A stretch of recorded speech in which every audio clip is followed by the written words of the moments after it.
Independence day celebration. और मेरी mummy इतनी सोशलाइजिंग कर रही है, इतनी अप एंड अबाउट होके।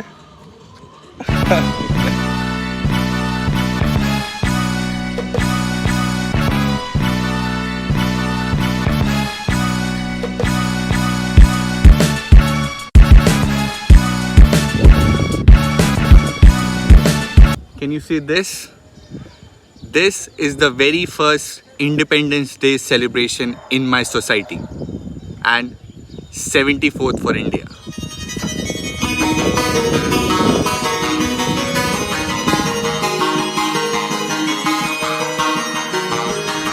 आइए थोड़ी बातें हो जाएं इंडिपेंडेंस डे के बारे में। 4 जुलाई 1947 को ब्रिटिशर्स ने इंडियाज़ इंडिपेंडेंस बिल जो था वो पास किया था, और उसके बाद 15 अगस्त 1947 को प्राइम मिनिस्टर जवाहरलाल नेहरू के द्वारा पहला इंडिया का झंडा लाहौरी गेट लाल किले पर लहराया। और तब से लेके आज तक हर प्राइम मिनिस्टर 15 अगस्त को लाल किले पर झंडा लहराता है। और उसके बाद और फिर इंडियन फोर्सेस अपनी ताकत का प्रदर्शन करते हैं। जब मैं कॉलेज हॉस्टल में था तो हम लोग और जितना भी मेरा फ्रेंड सर्कल था, हम लोग सुबह उठ के जल्दी कैंटीन में भाग जाते थे ताकि टीवी का रिमोट अपने हाथ में रख के वो पूरी जो परेड,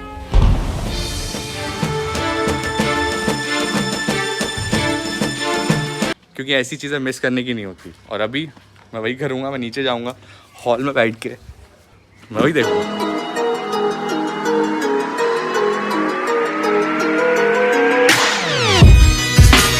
एक गवर्नमेंट पूरी कंट्री की बैकबोन होती है। रूल्स एंड रेगुलेशन से लेके आपको बचाने तक सारा काम गवर्नमेंट करती है। आपकी कंट्री को स्ट्रक्चर देना, इकोनॉमी, सब कुछ गवर्नमेंट का बनाया हुआ होता है, और ये सालों की मेहनत होती है।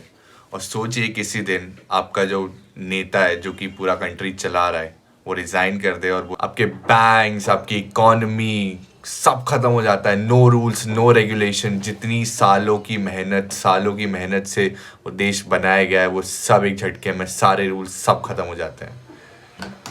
और यही हो रहा है अफगानिस्तान के साथ।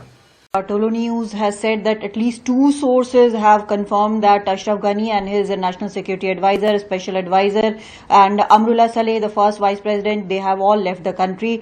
तालिबान ने पूरा अफगानिस्तान एक्वायर कर लिया है।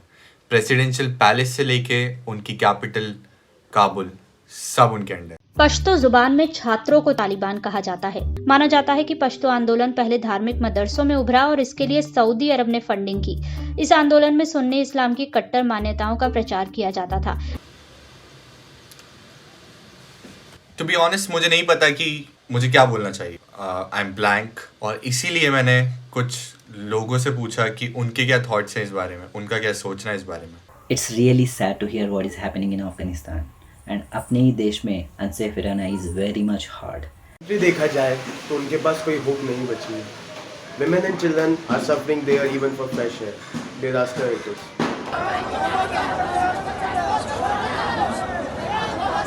सबसे ज्यादा बुरा लग रहा है औरतों और बच्चों का कि वहाँ पे क्या होगा। तालिबान का जो मोटिव है वो ह्यूमैनिटी के अगेंस्ट है, एंड किसी भी इकोनॉमी को ग्रो करने के लिए लॉ एंड ऑर्डर होना बहुत जरूरी है। अब मैंने कुछ वीडियोस देखे जहाँ पे जो विमेन और मॉडल्स के जो पोस्टर होते हैं उनको कलर कर रहे थे ब्लैक ताकि दिखे ना। मुझे तो ये नहीं समझ में आ रहा कि अफगानिस्तान की जो मिलिट्री है वो इतनी कमज़ोर कैसे हो गई। एक ऐसी मिलिट्री जिसको दुनिया की नंबर 1 मिलिट्री लीडरशिप से ट्रेनिंग मिली है, हंड्रेड्स ऑफ मिलियंस और शायद बिलियंस यूएस मिलिट्री ने अफगानिस्तान को ट्रेनिंग करने के लिए स्पेंड किए हैं। उनके पास लेटेस्ट टेक्नोलॉजीज है, जितनी भी सुविधाएं दी जा सकती है वो सारी हैं, और वो उनसे हार रही है जो सो कॉल्ड ट्राइबल पीपल्स है।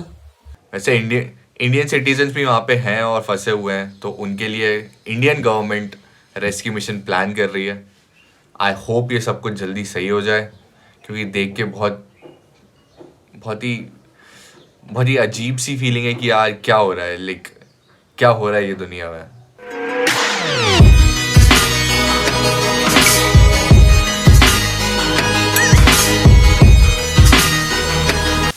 सुबह के 2 बज रहे हैं। आज जो खाना बना था वो बिल्कुल ही मेरी पसंद का नहीं था, एंड इसीलिए I decided to make bye.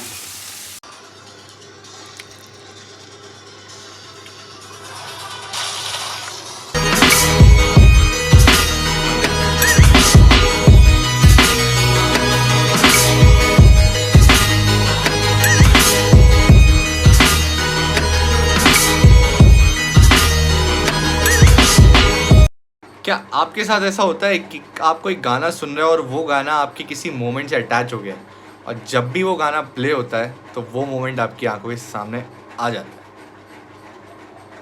अभी हुआ, इसलिए बताया।